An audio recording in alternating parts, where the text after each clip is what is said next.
La situation tragique en Corée du Nord, où sont affamés des centaines de milliers d'hommes et de femmes victimes de la pénurie et du pouvoir. Aujourd'hui, l'association Action contre la faim a décidé de quitter le pays, considérant qu'elle n'avait plus de marge de manœuvre décente. Jérôme Bonny. Hiver à nouveau très rude en Corée du Nord, avec pour les plus démunis un seul souci qui tourne à l'obsession, survivre.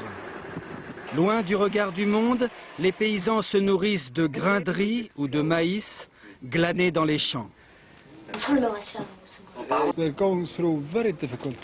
Ils traversent des temps très difficiles. Il y a peu d'électricité, les coupures sont fréquentes, il y a peu de chauffage. Ils manquent de nourriture, ils ont froid et ils ont faim. Depuis 3 ans, les famines ont fait plusieurs centaines de milliers de morts en Corée du Nord. La maigreur des enfants, leurs lésions cutanées sont des signes évidents de malnutrition.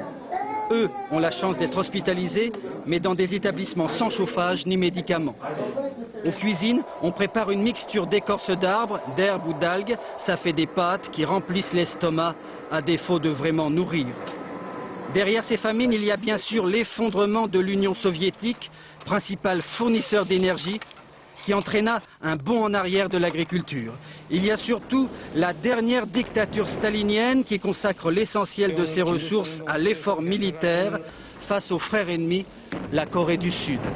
L'aide internationale arrive, mais c'est l'État qui la contrôle et la distribue de façon discrétionnaire.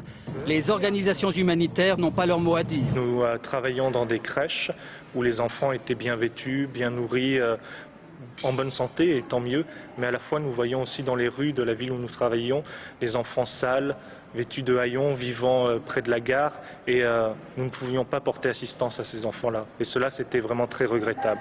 Nous avons essayé de proposer aux autorités un programme de soupe populaire pour à la fois contrôler notre aide et venir en aide aux populations les plus démunies. Malheureusement, ce programme a été refusé. Après 2 ans sur le terrain, Action contre la faim de Guerre lasse quitte la Corée du Nord.